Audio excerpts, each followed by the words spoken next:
नमस्कार, मैं संजीव और आप देख रहे हैं दृष्टि निज विद्यार्थी धाम। और इस वक्त मैं स्टूडियो रूम में मौजूद हूँ और एक बहुत बड़ा क्वेश्चन है, सवाल है। एक व्यक्ति हमारे साथ जुड़े हैं, उसको रूबरू करवाएंगे आपको। पंचायती राज विभाग के द्वारा ग्राम कचहरी में जो सचिव के पद है, उस रिक्त पदों के लिए बिहार में वैकेंसी निकाली गई थी, जिसमें जो मिनिमम रिक्वायरमेंट था, जो इंटरमीडिएट को लेकर निकाला गया था, जिसमें एक नोटिफिकेशन जारी किया गया था वेबसाइट। इसमें बतलाया गया था यूजी यानी कि जो अंडर ग्रेजुएट है, यूजी है, उनके लिए 10% अंक है मेधा सूची, उसी पर तैयार किया जाएगा। 10% अंकों पर जो यूजी से लिया जाएगा, और जो पीजी है उनके लिए 20%। लेकिन इसमें कुछ फेरबदल हुआ है। हमारे साथ लोग जुड़ते हैं और अपनी बातों को रखते हैं। बने रहे हमारे साथ दृष्टि निज विद्यार्थी धाम।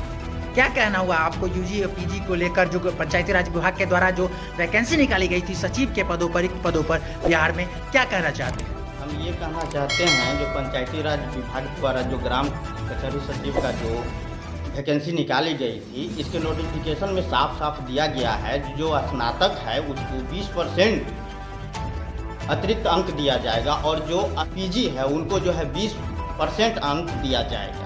लेकिन ऐसा नहीं हुआ है, क्योंकि मेधा सूची, जो प्रोविजनल मेधा सूची अभी तैयार होकर के हर ब्लॉक में जो है जो सटाया गया है, उसमें सिर्फ जो है ये परसेंट के हिसाब से जो है मेधा अंक नहीं तैयार किया गया। ये सिर्फ जो है जो 10 और प्लस 20 30 नंबर जोड़ दिया गया है।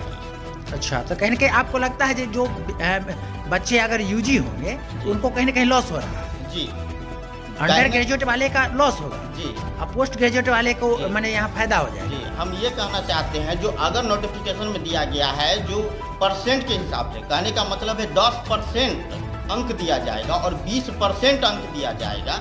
अगर जो पीजी कर लिया व्यक्ति है, जो पीजी कर चुका है, उसको तो डायरेक्ट 20% मिलना चाहिए। उसको 10% और 20% 30% क्यों दिया गया? और दूसरा नंबर, अगर देना ही चाहिए था तो उसको जो है कुल प्राप्तांक का 20% मिलना चाहिए, कुल प्राप्तांक का 10% मिलना चाहिए। ये सीधे 30 अंक क्यों जोड़ दिया गया? इसको एनालिसिस करके बता सकते हैं आप? हाँ, जरूर बता सकते हैं। हम एनालिसिस करते हैं। अगर कोई बच्चा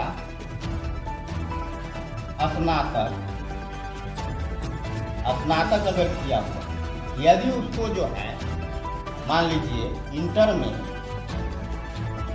में अगर 68%, इंटर में यदि 68% और ग्रेजुएशन यानी कि बीए में उसको या स्नातक में उसको अगर मान लीजिए 62%,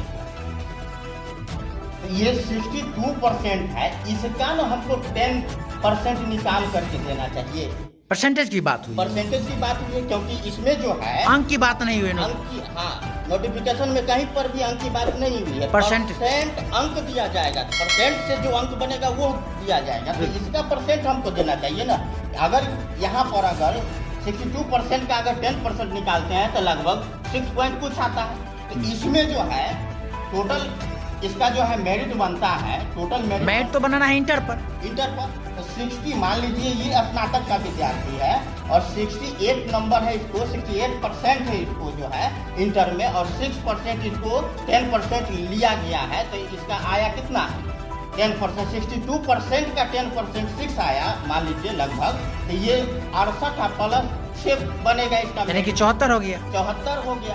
अब देखिए यहाँ पर 74% पर यहाँ इसका मेरिट बन रहा है। दूसरा है, अगर पीजी वाले अगर कोई स्टूडेंट है जो पीजी कर लिए हैं, पीजी धारक है, उसको यदि इंटर में, पीजी वाले स्टूडेंट को इंटर में यदि आता है, मान लीजिए 57% आता है उसको, 57, और ग्रेजुएशन में उसको जो आता है 59% आता है, इसका 59% आता है नंबर, और इसका पीजी में आता है मान लीजिए 65% नंबर आता है।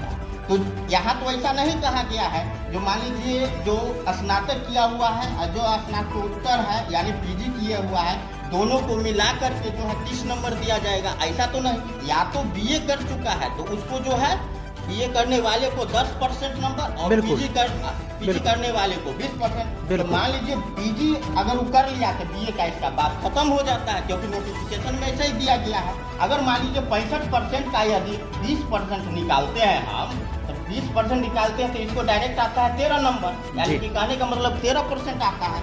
तो तब इसका मेगा जो बनेगा टोटल बताइए। तो मेगा इसका बन रहा है टोटल कितना 57 और प्लस 13 लगभग 70 नंबर। तो 70 नंबर बना यानी 70% बना, परसेंट पर ले रहा है तो इसका 70% बना। अब ये बताइए स्टूडेंट जो स्नातक किए हुआ था इसको 74 बन रहा है, जो पीजी किए हुआ था व्यक्ति उसको 70 बन रहा है, उसको 70 बना है। लेकिन अभी मेधा सूची कैसे जारी किया गया है, मान लीजिए ये जो पीजी किया हुआ है व्यक्ति जो पीजी कर, अगर इसी पर आप समझाएंगे, अगर इसी पर समझाइए आप, यही ग्राफ जो आप बताए हैं इसी पर आप बताइए, जो अगर अभी जो मेधा सूची तैयार किया गया उसमें कितना नंबर का डिफरेंस हो जाता है? देखिए उसमें बहुत सारे नंबर का, बहुत ज्यादा नंबर का डिफरेंस होता है।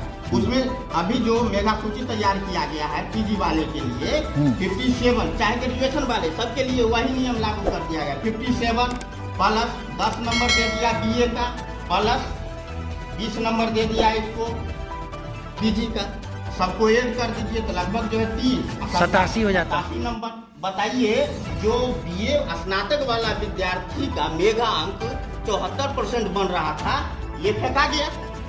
31 नंबर देने के बाद 87% पर इसका सिलेक्शन हो रहा है। अच्छा, इसी में यूजी बताइए, यूजी इसका बताइए, इसका पीजी बताइए, इसका यूजी क्या होगा? इसका यूजी देखिए, इसी का यूजी देख लीजिए ना, पीजी देखें तो इसका यूजी क्या होगा? इसका यूजी, हाँ। जी हाँ, इसका यूजी अगर हम बताते हैं तो मान लीजिए इसका यूजी जो बन रहा है 68%, मान लीजिए अगर ये विद्यार्थी का बन रहा है और सीधे इसको जो है 10 नंबर दे दिया तो ये कितना बना इसका 78 बना, तो भी तो ये आगे है। इस तरह का मेधा सूची तैयार किया गया है। पर जो है पंचायती राज विभाग से बिहार सरकार जिला के जो हमारे जिला के जो डीएम साहब हैं उनसे तथा ब्लॉक के जो बीडीओ साहब हैं, पूरे बिहार में जितने भी ब्लॉक के उनके बीडीओ साहब हैं तथा पंच, ये सरपंच जितने भी हैं जो हस्ताक्षर किए हैं उनसे आग्रह करते हैं जो इसका जो है सही मेधा अंक तैयार किया जाए, जो है आग्रह करेंगे जो सही से मेधा सूची बनाया जाए, अन्यथा हम लोग जो है इस मामले को कोर्ट तक भी ले जा सकते हैं। क्या नाम हुआ आपका? मेरा नाम अनिल कुमार उर्फ सूर्यदेव कुमार है। कहाँ से आप, मैंने कहाँ के लिए आप अप्लाई किए थे? हम पगरा ब्लॉक से किए थे, पगरा ब्लॉक, सॉरी दलसिंह सराय ब्लॉक में पगरा पंचायत पड़ता है, वहाँ किए थे। पगरा पंचायत से किए थे, दलसिंह सराय ब्लॉक के अंतर्गत किए थे। अच्छा, कब आपको मैंने ये जारी किया गया तो कब पता चला? ये हमें कल 15 तारीख था, 15 तारीख को पता चला है। जो भी लोग अगर इस पर आवाज़ उठाना चाहते हैं तो कृपया हमसे जुड़ सकते हैं। मेरा कॉन्टैक्ट नंबर है 9135585113।